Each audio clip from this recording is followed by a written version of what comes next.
day and welcome to Phillips Edison and Company's third quarter 2025 earnings call. Please note that this call is being recorded. I will now turn the call over to Kimberly Green, Head of Investor Relations. Kimberly, you may begin. Thank you. I'm joined today by our Chairman and Chief Executive Officer, Jeff Edison, President Bob Myers, and Chief Financial Officer, John Caulfield. Following our prepared remarks, we will open the call to Q&A. After today's call, an archived version will be published on our Investor Relations website. Today's discussion may contain forward-looking statements about the company's view of future business and financial performance, including forward earnings guidance and future market conditions. These are based on management's current beliefs and expectations and are subject to various risks and uncertainties as described in our SEC filings, specifically in our most recent Form 10-K and 10-Q. In our discussion today, we'll reference certain non-GAAP financial measures.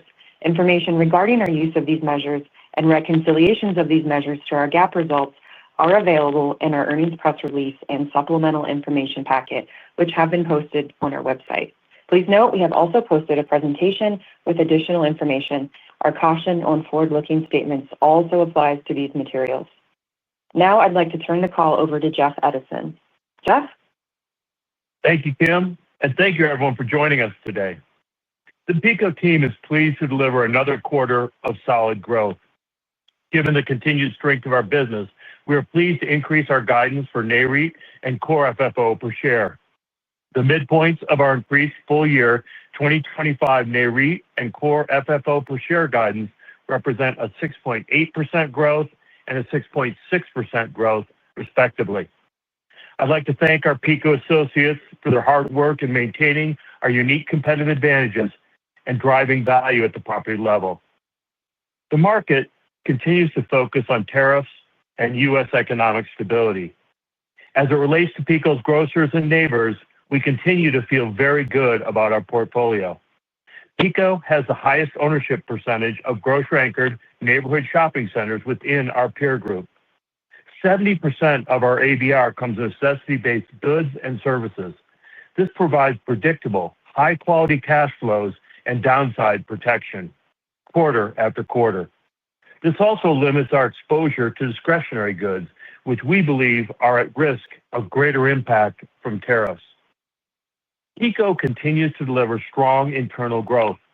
Our neighbors benefit from their location in the neighborhood, where our top grocers drive strong foot traffic to our centers. We have high retention and strong leasing demand from retailers wanting to be located at our neighborhood centers, and we continue to see a healthy pipeline for development and redevelopment. In addition, the PECO team continues to find smart, accretive acquisitions that add long-term value to our portfolio. When you include assets and land acquired subsequent to quarter end, this brings our year-to-date gross acquisitions at PECO's share to $376 million. A few shout-outs for the quarter.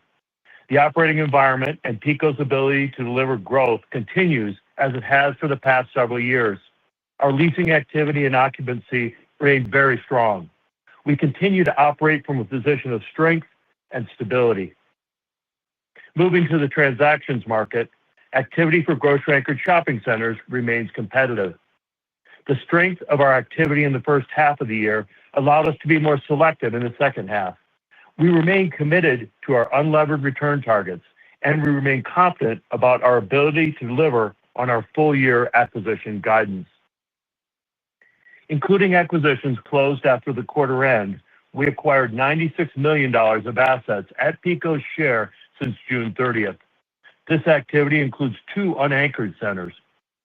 These centers offer reliable fundamentals similar to our core grocery-anchored properties with a stronger long-term growth profile.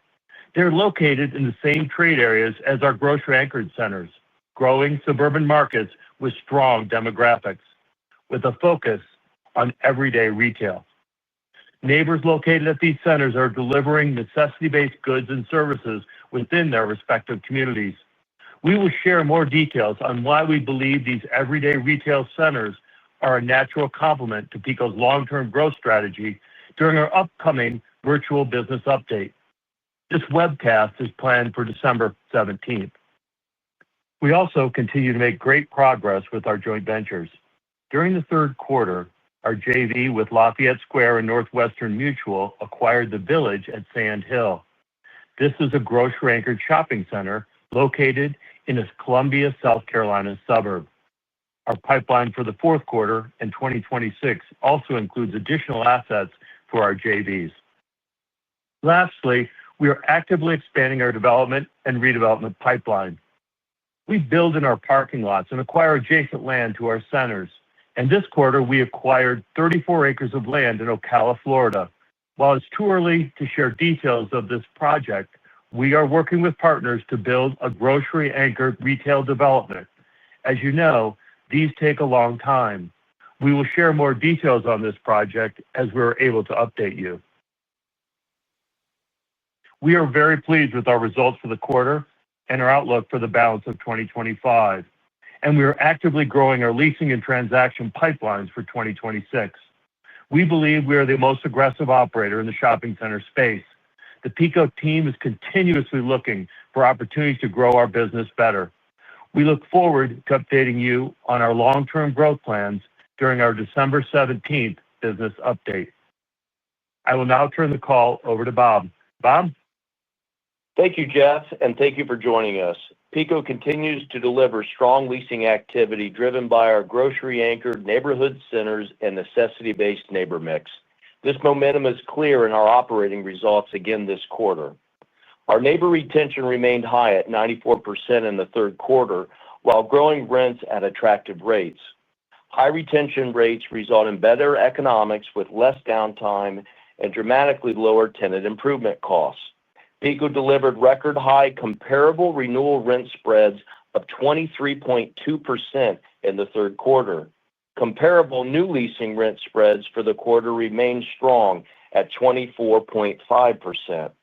Our continued strong leasing spreads reflect the strength of the retail environment. We expect new and renewal spreads to continue to be strong to the balance of this year and into the foreseeable future.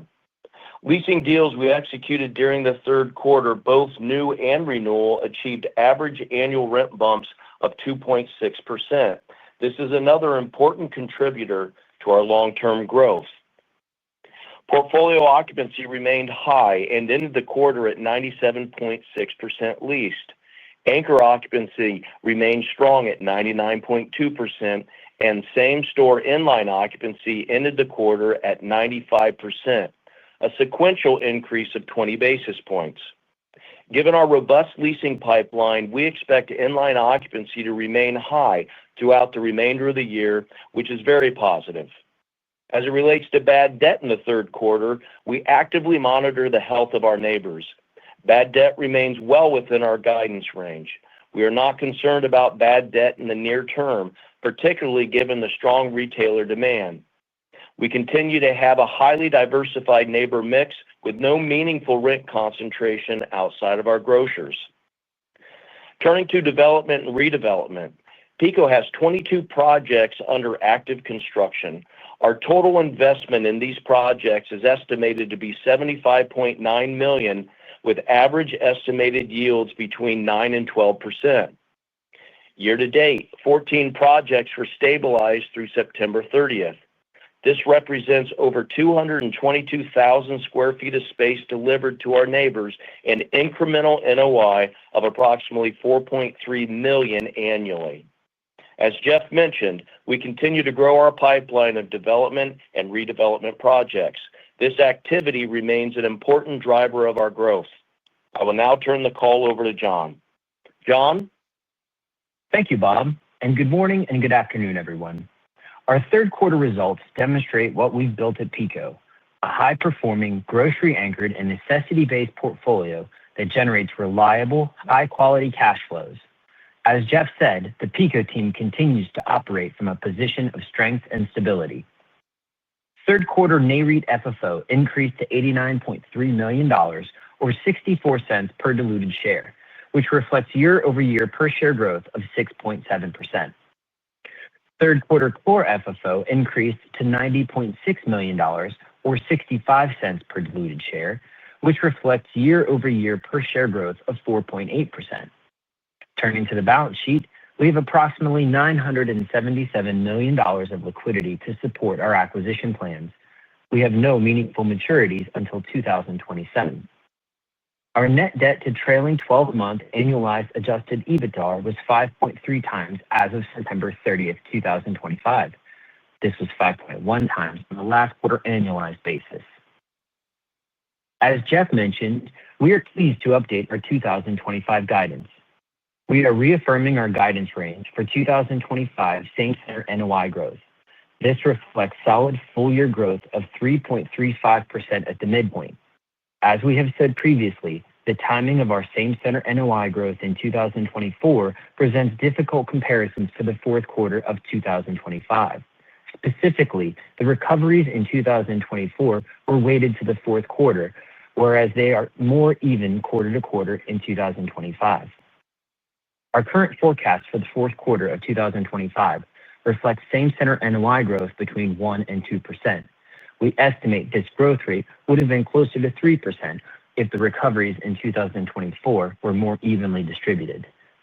While we are not providing 2026 guidance at this time, I will remind everyone that we believe this portfolio can deliver same-center NOI growth between 3% and 4% annually on a long-term basis.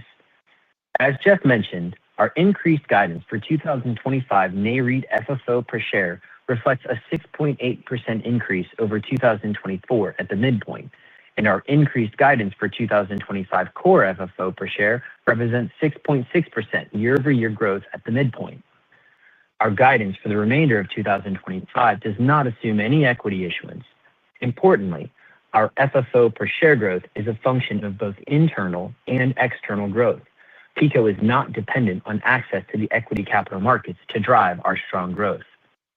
As it relates to dispositions, the PECO team plans to sell $50 to $100 million of assets in 2025. Year to date, including activities subsequent to quarter end, we've sold $44 million of assets at PECO share. The private markets are more appropriately valuing grocery-anchored shopping centers than the public markets. This gives us an opportunity to lean into portfolio recycling. We have an active pipeline for the fourth quarter, and we have plans to do even more in 2026. We plan to share more details during our December 17th business update. Long term, the PECO team is focused on recycling lower IRR properties into higher IRR properties to help drive strong earnings growth. We believe that performance over time and consistent earnings growth should be rewarded in the capital markets. We also reaffirmed our 2025 full-year gross acquisitions guidance. We believe our low leverage gives us the financial capacity to meet our growth targets. We have diverse sources of capital that we can use to grow and match fund our investment activity. Match funding our capital sources with our investments is an important component of our investment strategy. We continue to believe the PECO platform is well positioned to deliver mid to high single-digit core FFO per share growth on an annual basis. We also believe that our long-term AFFO growth can be higher as more of our leasing mix is weighted towards renewal activity. We believe our targets for growth in core FFO and AFFO will allow PECO to outperform the growth of our shopping center peers on a long-term basis. We look forward to updating you on our long-term growth plans during our December 17th business update. In addition to what Jeff mentioned, we plan to share preliminary 2026 guidance. We also plan to share new analysis and insights related to our unanchored investments or everyday retail centers. We look forward to updating you on our internal and external growth plans. With that, we will open the line for questions. Operator? Thank you. To ask a question, please press star one on your telephone keypad to raise your hand and join the queue. And if you would like to withdraw your question, again, press star one.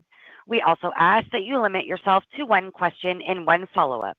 For any additional questions, please re-queue.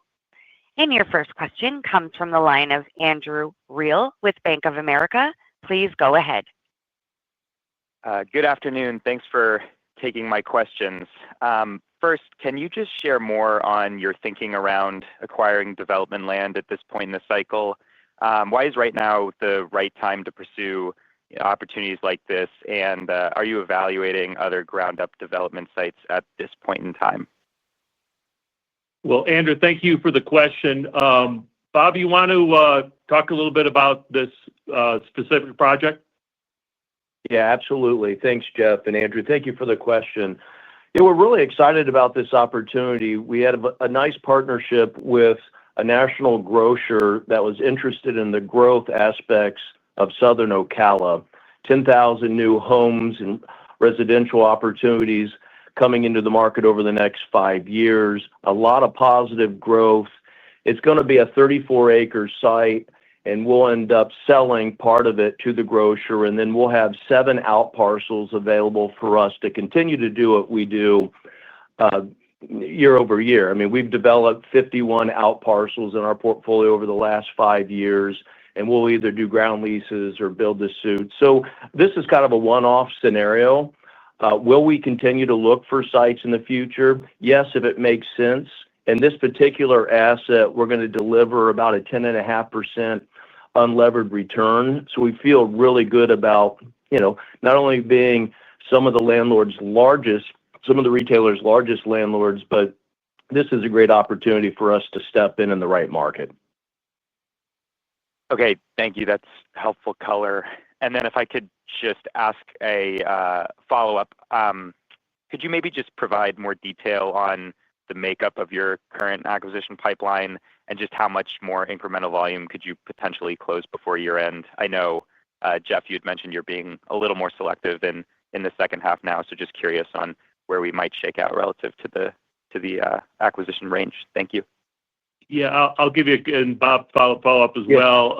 The way we're looking at it, we kind of have given you guidance. We're pretty comfortable. We're going to meet the bottom end since we're already about $25 million above the bottom end of the range that we've given. And we continue to see good product, and we're continuing to see a volume of product that we feel comfortable will be in good shape in terms of our ability to buy. As you know, going quarter by quarter is a little bit difficult because stuff moves a month or two, and that's just the closing process. So it's always a little bumpy. We feel really good about the products we bought. We had a really great first half. It's a little slower, but I would tell you that we feel good about what we're getting. And we bought $400 million. The midpoint's about $400 million this year. It was $300 million last year. Pretty good. That's a pretty good increase, and we see that continuing to happen. So, Bob, anything else on the? Yes, I would like to add that we've acquired 18 assets this year for $376 million, and we do have deals that have been awarded and under contract to close before year-end. So we feel really good about we're going to be well within the range.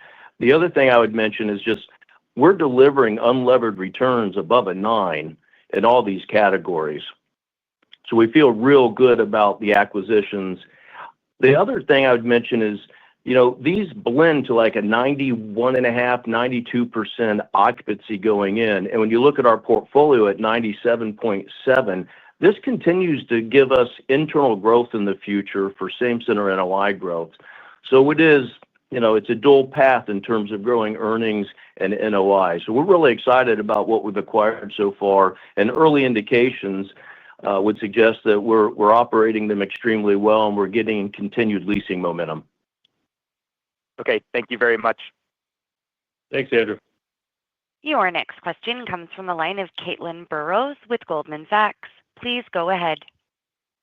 Hi, everyone. Maybe sticking on the acquisition side. So looking at leverage now, it's at 5.1 times, which I'd say is totally reasonable. But I guess it sounds like going forward, you might be interested or willing to increase leverage. So wondering if you could discuss for a little bit what the kind of upper level is on leverage and how you think about that as a funding source. Yeah, Caitlin, I'll give you and John follow up as well. What we've said and continue to believe is, we want to be in that 5.5 or below range, debt to EBITDA on a long-term basis, and we'd be willing to move around that if we had a clear vision of bringing it back down into that sort of mid to the mid fives to lower fives. And we're very happy with where we are. We've got good capacity to continue to grow our acquisition program. And so it's nice to be where we are right now. And if the opportunities come, as we're prepared to take advantage of them if we can. Anything else, John? Nope, I think that's good. And then just as the other kind of source of funds, it sounds like you might lean more into dispositions. And so if we look at the dispositions you guys have done historically, you do give great disclosure on the cap rates of the acquisitions versus dispositions. Historically, the dispos have been at a higher cap rate. So I was wondering, going forward, are there assets that you would be, I don't know, maybe newly looking to sell that would make that process accretive? Or how are you thinking about that acquisition versus disposition cap rate and kind of the types of properties you'd be looking to sell and who the buyers are and what they're willing to pay for them? Yeah. John, you want to talk about that? Sure. Thanks, Caitlin. So I think the dilution or accretion on the recycling of assets is going to depend on the mix of assets sold and acquired. I mean, ultimately, as you know, we are IRR buyers and sellers. So we believe that recycling will be beneficial to our earnings per share over time. And as owners of about 8% of the company, that's really important to us. So I think as we look at it in terms of we are achieving victory on a lot of these, we've already sold some properties this year, and we're going to look to do that. But ultimately, I'm going to repeat, we believe we can do mid to high single-digit FFO per share growth. And although we're not giving guidance until December, I think that is going to be true in 2026 as well.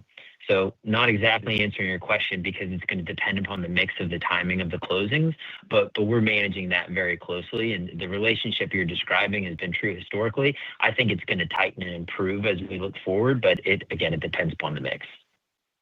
Thanks. Yeah, and Caitlin, I would just add, I think the way we think about it is we're going to be trading out of lower growth for higher growth properties, and that is the strategy of the disposition program.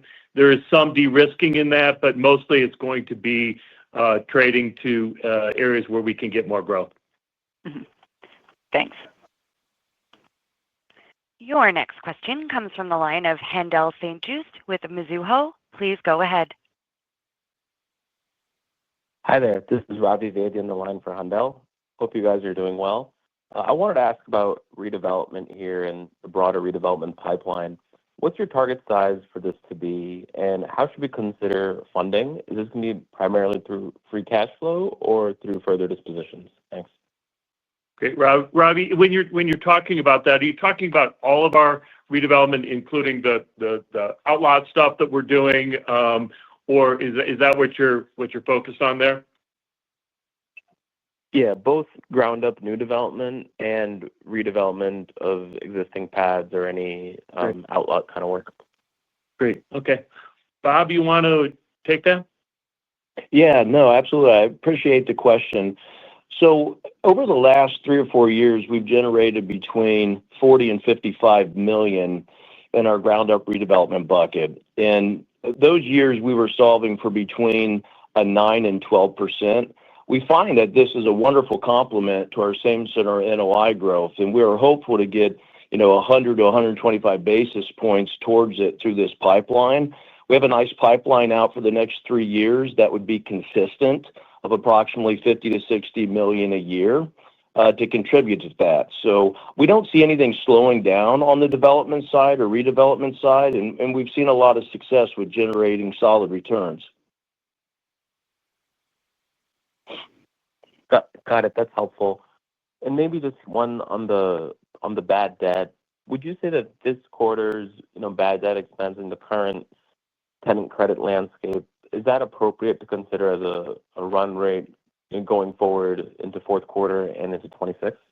Thanks. John, you want to take that? Sure. Thanks, Ravi. So I would say that yes, I think that when you look at it, whether it be on the same store, total portfolio, we've been between, let's say, 75 and 80 basis points. I do know that the midpoint of our guidance range is 90 basis points. and it's more just giving ourselves a little bit of elbow room. I will say for the fourth quarter of 25 and for 26, we don't actually see the environment materially changing. So we think that, this 70 to 80 basis points in the range that we have is pretty reasonable. I do think that, again, when you look at PECO's demographics at $92,000, we are 15% above the U.S. median, and our retailers continue to be very, very successful. So our watch list is lower than anyone else's and very consistent with historical, around 2%. And so we feel really good about it, but I think, this is a good run rate as we look forward. Got it. Thank you so much. Your next question comes from the line of Ronald Camden with Morgan Stanley. Please go ahead. Hey, thanks so much. Just going back to sort of the occupancy and more of the inline occupancy here. You're getting good retention rates. You're pushing rents. Just remind us what the message is to the team, how much more occupancy upside you sort of think that is there, and just strategically, how are you guys messaging sort of, pushing rents here at the expense of retention rates? Thanks. Sure. Bob, you want to grab that one? Yeah, absolutely. So thank you for the question. So currently we're at like 94.7%, and we believe that we can generate another 125 to 150 basis points of inline occupancy. The demand and the retailer interest that we're seeing and all the meetings in our national account team shows very good momentum. The visibility I have out for the next 6 months, 7 months with our pipeline would suggest that we should move in that direction. So feel very good about moving the needle on inline occupancy.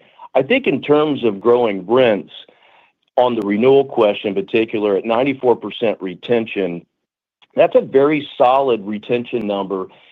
And I think last quarter we spent 60 cents a foot in tenant improvements, and this quarter we spent $1 to generate 23.3% renewal spread. So we feel very good about the retention at 94% and the current spreads we're seeing. So again, I don't see any new supply coming online to compete with that, and I think we'll just keep our neighbors profitable and healthy and look towards the future. I don't see anything slowing down. Great. And then if I could ask a quick follow-up just on the unanchored centers. We talked about it last quarter, but as you're sort of looking at more of the opportunities, just what's the update in terms of the opportunity set and sort of the conviction in that strategy? Thanks. Great. Bob, you want to grab that one? Yeah, another great question. I'm really excited about the strategy. We've acquired 8 properties in this category for about $155 million. And we've seen very positive momentum operationally. I believe our centers currently, from what we paid, were about $300, $305 a foot. We are seeing unlevered returns between 10.5% and 12%. Early indications. We're seeing new leasing spreads above 45% and renewal spreads above 30%. So again, we're going to continue to define the criteria. You'll hear more about this in our December update.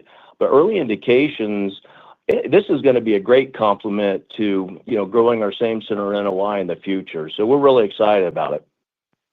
Thank you. Yeah, Ron. Yeah, it's a great question. And one thing, I mean, we have built a phenomenal team at leasing.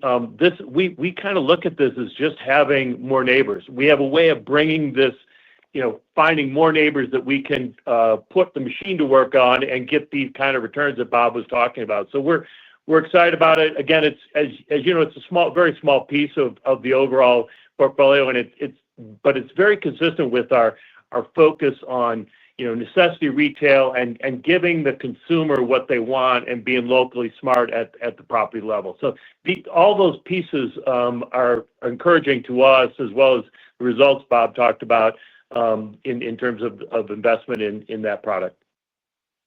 Really helpful. Thank you.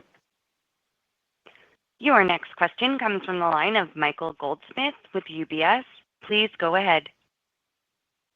Good afternoon. Thanks a lot for taking my question. My first question, Jeff, is when you said in the prepared remarks about being more selective in the second half, what do you mean by more selective? Are you looking more on price? Is it more on location? Is it more on shopping center format? Just trying to get a sense of where that selectivity is leading you.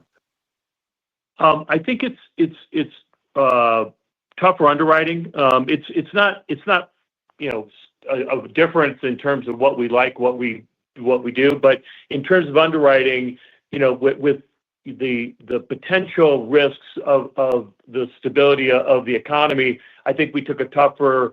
We were tighter on some of our rent spreads. We were tighter on some of our pace of leasing. That's really what I'm saying in terms of volume, and that translates into us offering lower prices than we would at other times to get to that 9 unlevered IRR, and so I think that's what slowed down some of our pace a bit. It's important to know that. I mean, we're at the midpoint. We're buying $400 million of assets on an individual basis. That's the most, I think, in the space on an individual basis by far. And we think that is, that's $100 million more than we bought last year. We're taking our share of the market, and I think we've had it kind of shows the discipline that we've had for 30 years in this business. You got to be disciplined, and you got to make sure that you're not getting ahead of yourself or too aggressive or not aggressive enough in the market. And that I think that's what we kind of bring to the market on that. Thanks for that. And my follow-up is right on the competition. You said it remains competitive. Has it gotten any more incrementally competitive in the last quarter? And then just like if you can provide some color on deals that you don't win, who are you losing to? Is it new? Is it new entrants or is it kind of the same folks that are still bidding? I don't think it's gotten more competitive. I think it's fairly stabilized. I mean, there is good demand out there, and it's the full gamut. I mean, it's some of the REIT peers, it's some institutional players, and as well as some private players. So you have a pretty wide range of people looking in the space. Our feeling is that it's stabilized at where it is and really has been for the last couple of quarters. We think that that's kind of going to be is more normalized and probably what we're going to see for the next quarter and certainly or maybe the next few quarters as the beauty is with what we've done, we look broadly at the country, and we're looking for that number 1 or 2 grocer to buy, and that breadth gives us the ability to find product consistently over year after year after year, and so we feel comfortable we'll have another good year next year. That's not a concern. It's a little harder shopping to buy than when a lot of others have gotten into the space that we've been in for 30 years. Thank you very much. Good luck in the fourth quarter. Thanks. Your next question comes from the line of Omotayo Okusanya with Deutsche Bank. Please go ahead. Yes. Good afternoon, everyone. I was wondering if you could just give a view on the outlook for grocers in general. I think again your sales are going up, but again we just kind of hear a lot of conflicting noise around more selective consumer. Inflation is kind of causing volumes or trips to grocers to kind of slow down. If you just kind of give us an update in general, kind of what you're seeing and how you think that space is evolving, we'd appreciate that. Yeah, I want to take a shot, and Bob, to join in as well. From our conversations with the grocers, they continue to see a very resilient customer, and we're we're not hearing any sort of pullback, any kind of like dramatic concerns. It's kind of business as usual, and for some of our grocers, they see it as really, really positive. I mean, when you talk to Publix and H-E-B and some of the and the Trader Joe's, I mean they are actively growing, and so they see things very positively, and so I would say our feedback overall is that the grocers are thinking long term. They're very positive about what the environment is today and their ability to pass on increases in costs to the consumer. They're always going to be nervous because they're nervous all the time, and they should be because it's a really tough business. But they're really good at it, and they're great partners for us in the shopping centers that we have. That's helpful. And then, how do you think about when we kind of think about sources and uses of capital? How does potential stock buybacks kind of fit into the equation at kind of current stock prices? The way we look at it is it's a tool, just like selling properties, just like raising public equity, and it's a tool to be used at the right time when it's the best investment and the best use of your free cash flow. So that's the way we think about it. So it's one of the tools, and we wouldn't be hesitant to use it at the right time. But we're not also eager to use it if particularly the environment where we are today, where we have really good uses of our capital that we think we can grow significantly. So that's it's a great question, and it is one that is part of our sort of regular conversation about where we should be depending on where the stock price is. Gotcha. And then one quick last one for me. How do we think about acquisitions? Again, you're already at $376 million year to date. Guidance is $350 to $450. I'm just kind of curious whether there's some conservatism in that number, or the way 4Q is shaping up, there may not be a lot of deal activity. I would say $100 million a quarter is pretty decent activity, and that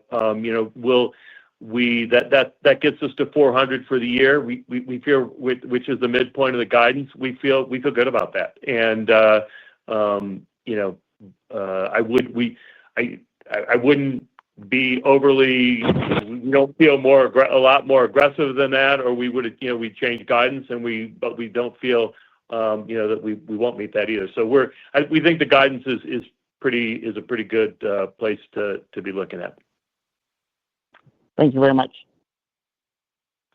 Your next question comes from the line of Todd Thomas with KeyBanc. Please go ahead.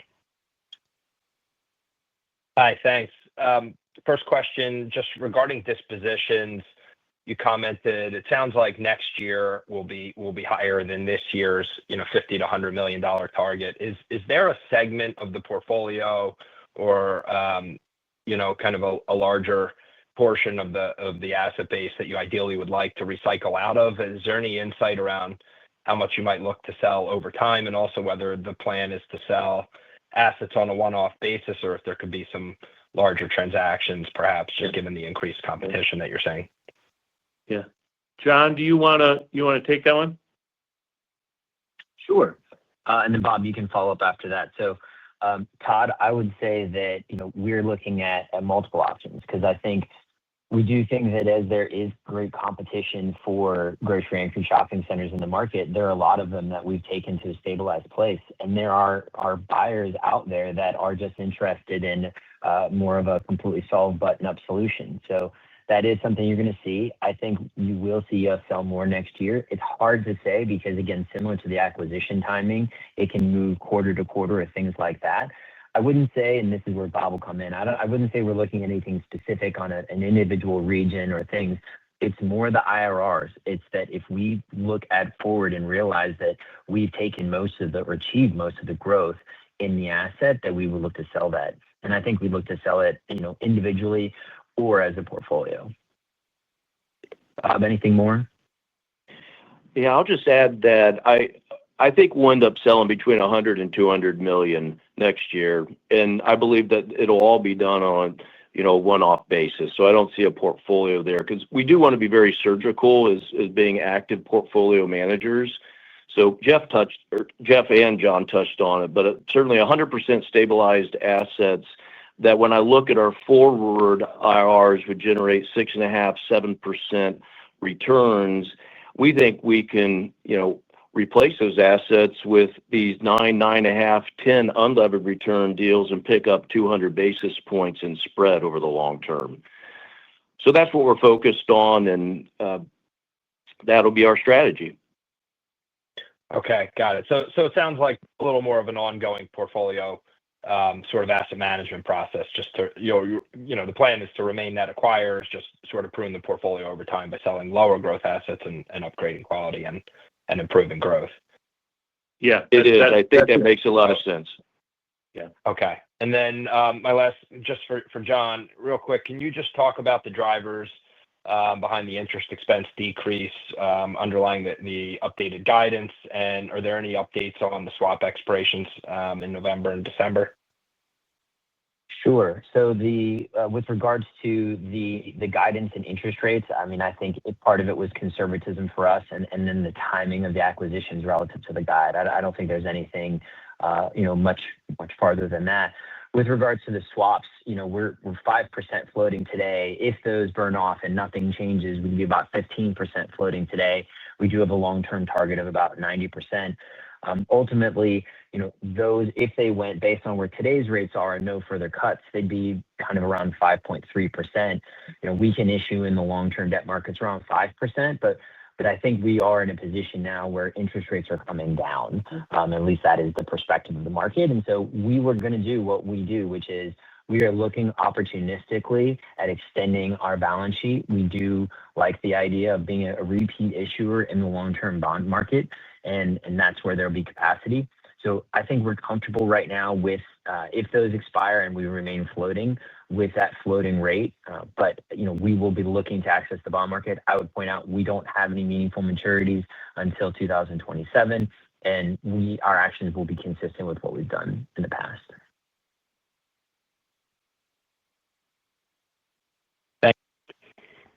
Your next question comes from the line of Cooper Clark with Wells Fargo. Please go ahead.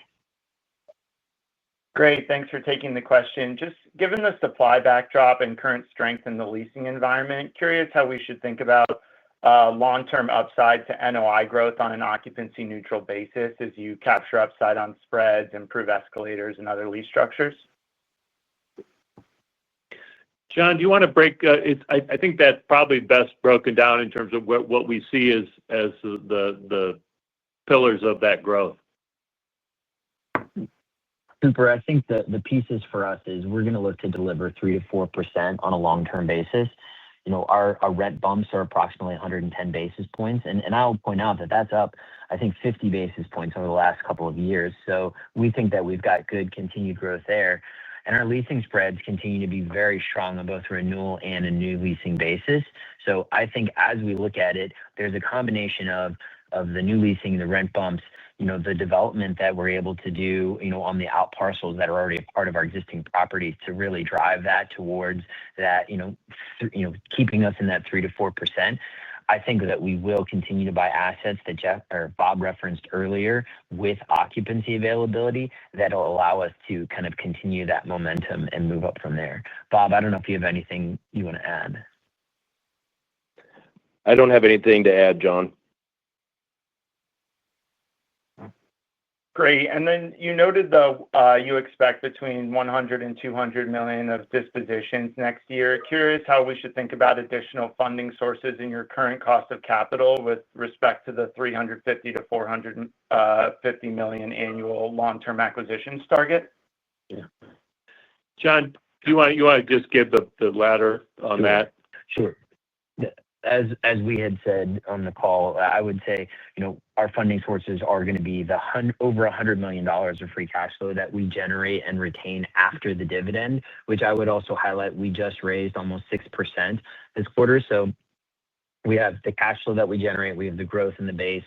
We're levered at 5.1 times on the last quarter annualized, and this disposition is going to allow us to recycle using asset management strategies like Todd just talked about. That is going to be able to drive us and propel us forward in executing our growth plans. Great. Thank you. Thanks, Cooper. Your next question comes from the line of Floris Van Dijkum with Ladenburg. Please go ahead. Hey, guys. I have two questions. By the way, so you guys had, I think, was it almost 23% renewal spreads? But if you look at your overall spreads, they were only 13% because I think 46% of your leasing activities were options. Can you, and obviously, what would the growth have been if you didn't have those options? What would the growth have been in your same-store NOI? And what are you doing in terms of your new leases? Where are you limiting options, et cetera, so that you can mark to market more rapidly?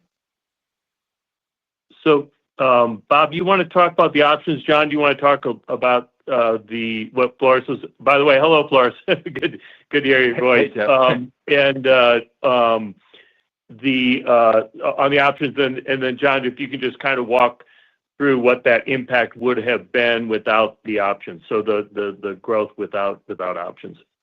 Sure. Floris, good to hear from you, and great question on the options. This is absolutely an area that we're very focused on structuring any new renewal or any new lease. This is something that we've approved over time. I know directionally for our team, I give direction that we don't want to give any tenants an option unless there's a 25% increase in the option period.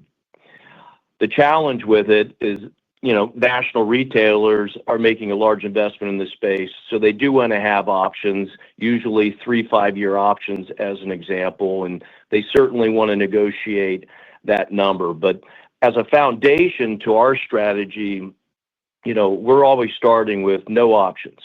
And, there's a lot of reasons why we say that, because the landlord has nothing to gain from it. So we want to push back hard on that as we negotiate options.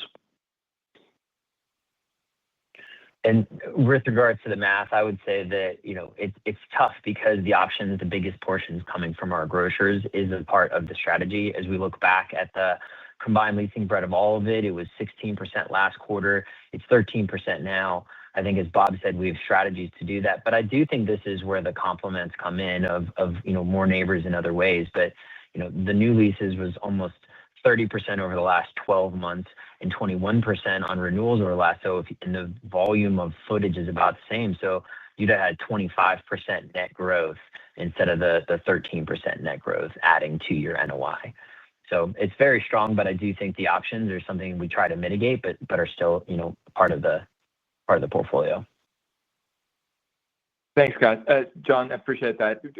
My follow-up question is regarding, maybe I get your view on cap rates. I mean, we hear that cap rates for grocery anchors are very low relative to other retail types. You've been able to acquire an average 6.7% cap rate. Jeff, what is your view on what's going to happen to grocery anchored cap rates? Are they going to go up or are they going to go down? And then also, what is your appetite for, if there is such strong institutional appetite, maybe doing a larger JV with part of your portfolio to where you benefit from getting management fees, maybe not for your lowest growing assets, but to free up some more capital and to prove to the market that your stock is undervalued. All right, Floris, you asked like 4 questions there. So let me start with the supply-demand dynamic right now is it's fairly stabilized. So we don't see a major compression in cap rates from where we are right now. It will be by segment, and again, when we generalize about cap rates, it's it's a broad brush you're painting with, because it really, as you know, it's a market by market event, and it's going to be very different in the Midwest than it's going to be in Florida, and you got a lot of variety to talk about there. But I mean, I think generally we would say that the supply demand dynamic is fairly stabilized, and the amount of product coming on the market is taking care of the increase in demand from some of the primarily institutional players that have sort of come into the market and added additional capital into the market. So that would be our answer on that. In terms of JVs, I mean, we do have 2 active JVs that we're growing.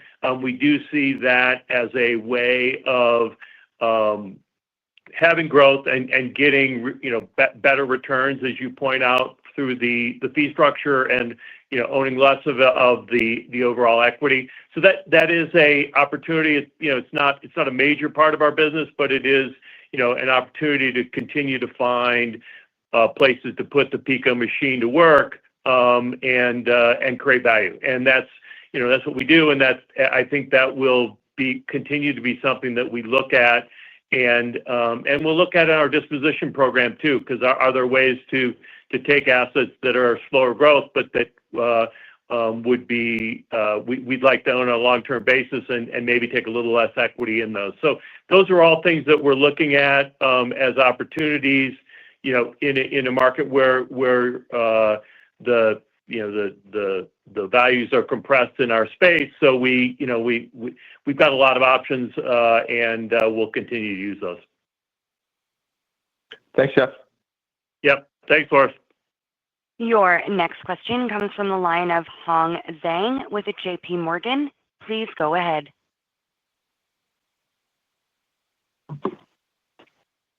Hong, your line is open. Hi, can you hear me? Yep. Yeah, we got you. Oh, cool.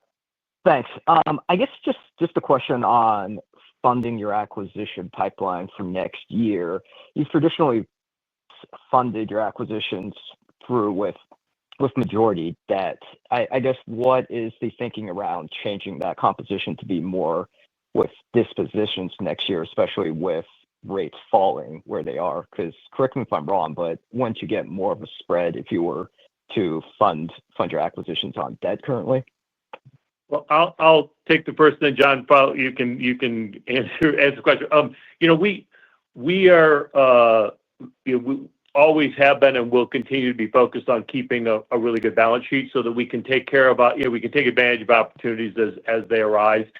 That doesn't really change based upon exactly where the rates are. We're really focused on making sure that we have the right debt capacity. Right now, we have capacity in terms of our target of 5.5, but that's going to be used when we have great opportunity, and we are very protective of our balance sheet. So, John, do you want to go on to talk a little bit about dispos and how we can use that?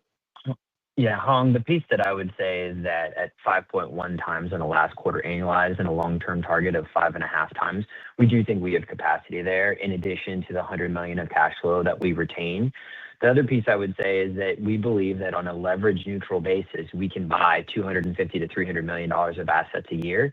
So leaning into dispositions gets to what Jeff was saying, which is that in a market where we believe there are great acquisition opportunities and an opportunity to recycle assets that we have achieved and stabilized the growth plans that we have, that's something we're going to do. So when we talk about the dispositions, it is balanced based on the acquisition opportunity. We have a very solid portfolio and nothing that we're, that's melting that we're looking to get rid of quickly. So we're going to be thoughtful and prudent, but it's ultimately so that we can recycle into better IRRs and that kind of balanced plan. Got it. And then I guess just on thinking about the cap rate on your potential dispositions. I mean, you've talked about selling, I guess, stabilized centers. I guess could you give a general range of what cap rate those centers would trade at today? I'll take that one. Go ahead, Bob.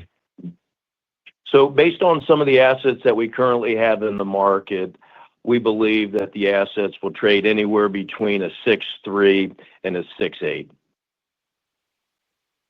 Got it. Thank you. Your next question comes from the line of Paulina Rojas with Green Street. Please go ahead. Good morning. Among your dispositions, you had the sale of Point Loomis, which, to my knowledge, included a Kroger store that recently closed. I understand the buyer is a small grocery operator. So when you consider the sale price of that property, how do you think the store's closure impacted its value, if at all, compared to what it might have been had Kroger not closed? Well, Paulina, thank you for the question. Bob, do you want to talk about Point Loomis? It's a great story, actually. Well, it is a good story. I mean, it's an asset that we've owned now for, I believe, around 8 years. And we ended up doing some redevelopment in the parking lot and built a little small out parcel development. We had a really nice bank, Chase Bank. We had Kohl's as an anchor, and then we had Pick and Save.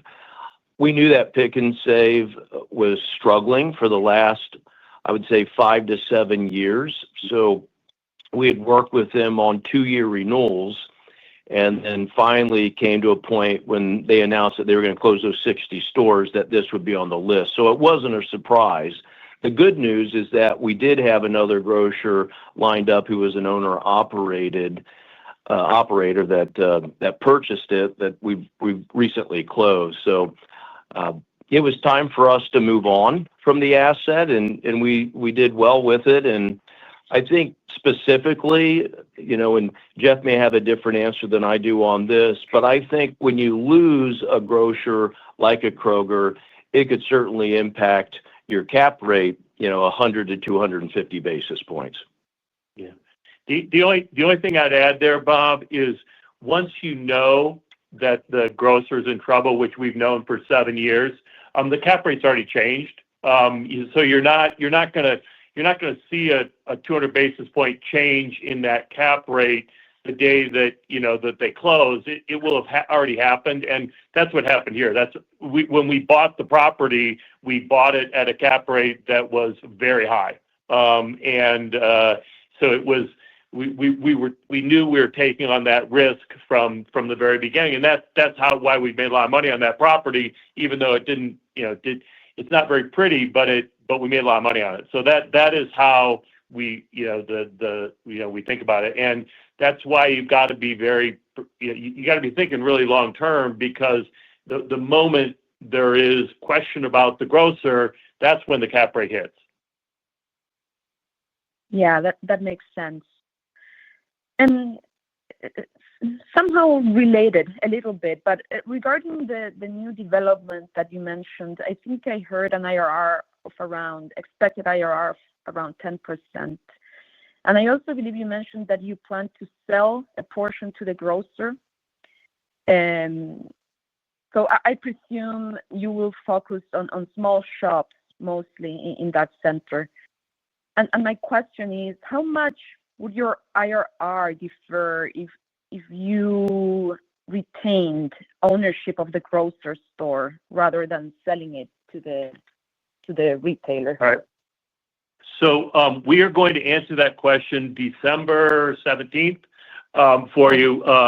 We can't really answer that. I don't think we really want to answer that right now. It's early, and we want to make sure that we're far along. But your point's well taken. If we kept the grocer, the IRR would be less. But we'll talk more about that in December.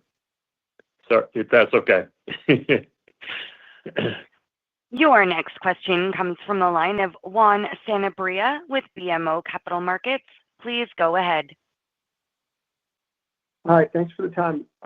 Just curious if the plan for 26 may include moving the acquisition volume or focus more toward that unanchored, given presumably higher yields, or if that's not necessarily the case? And as part of that, do the unanchored centers that you're interested in buying also have that previously mentioned occupancy upside, or is that not part of that particular story?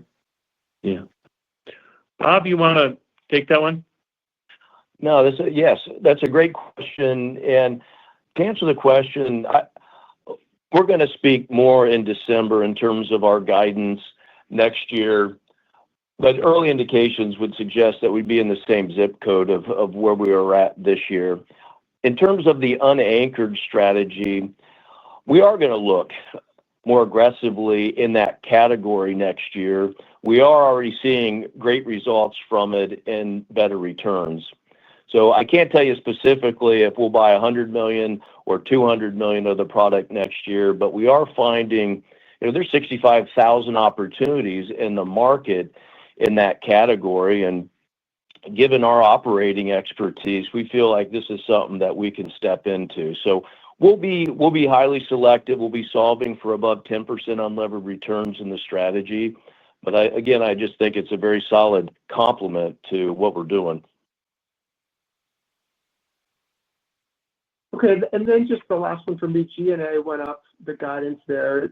If you could just provide a little color as to why and how we should think about growth. In 26, is that more in line with inflation? Is there any sort of tech or other type of investment opportunities you're looking at that may see the increases higher relative to history next year?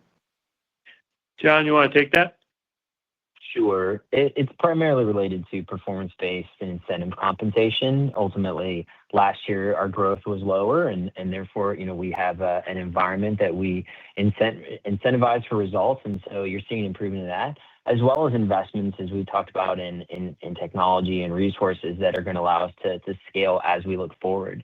So when I think about going forward, I would think we would be, in this range here. I still think that we are quite efficient when we look at it on a variety of metrics, but the key piece for us is going to be driving that mid to high single-digit FFO per share growth going forward. Your next question comes from the line of Richard Hightower with Barclays. Please go ahead.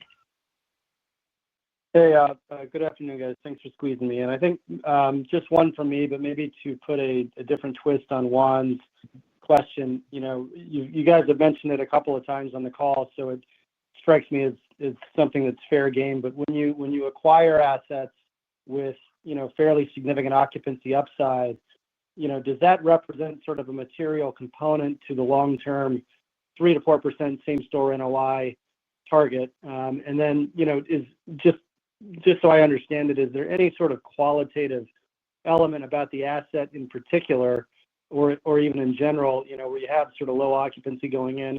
Is there anything to read into the quality of the asset or the location, when that circumstance occurs? Thanks. I don't know, Bob, you want to take the sort of the qualitative part, and then John, maybe you can talk about the impact on the of the lease-up. Yeah, I definitely believe that the strategy is to find assets. And if you look at what we've acquired, the 8 so far, we've been anywhere from 82% occupied to about 100%. So it's all over the map. But there's so much criteria that goes in the decision based on our 30 years of experience, and then the growth in the market and the criteria around foot traffic configuration and upside. So we certainly, right now, we're at like a 6.7, 6.8 cap rate on what we've acquired, and we're in the mid-10s on the unlevered return. And certainly, our average around 92% occupied on a blended basis will help us get to those returns. I wouldn't say that there's any quality creep, or actually the markets that we've acquired in have stronger demographics than our core portfolio. So we are staying very disciplined in terms of what we're buying, and we feel really good about it. And I think as it gets to the NOI growth, one of the pieces that I would highlight is a lot of times, that asset class doesn't have the exclusives or option restrictions that some of the larger ones do. But ultimately, as we look to our forward NOI growth, I think this gets a little bit to why we don't often try to talk about cap rates and we're IRR buyers, because there's a direct tie or between the going in cap rate and ultimately what the growth in that asset is. And I think the other piece that I would say from a quality standpoint is true on all the assets that we acquire, where we're looking at inefficiencies in the market. Ultimately, for undermanaged assets, where an experienced operator with the capital to invest in the asset and the platform that has the leasing expertise and the legal expertise to really maximize the value there, that is what is really driving the IRR growth that we have. And so I think those and all of the grocery anchored assets that we acquire are really, just kind of pushing through that PECO way of delivering on the growth. And that's where we excel. Okay, great. Thanks for the color. This concludes our question and answer session. I will now turn the conference back to Jeff Edison for some closing remarks. Thank you, operator. So in closing, the PECO team continued our solid performance in the third quarter, and we're pleased to increase our full year 2025 earnings guidance for NAREIT FFO and core FFO per share. Because of our grocery-anchored neighborhood shopping center format and our unique competitive advantages, we believe PECO is able to deliver mid to high single-digit core FFO per share growth annually on a long-term basis. The PECO team remains focused on delivering on this expectation and driving value at the property level. Given our demonstrated track record through various cycles, we believe an investment in PECO provides shareholders with a favorable balance of quality cash flows, mitigation of downside risk, and strong internal and external growth. In summary, we believe the quality of our cash flows reduces our beta, and the strength of our growth increases our alpha. Less beta, more alpha. On behalf of the management team, I'd like to thank our shareholders, PECO associates, and our neighbors for their continued support. Thank you all for your time today. Have a great weekend. Ladies and gentlemen, this does conclude today's conference call. Thank you for your participation, and you may now disconnect.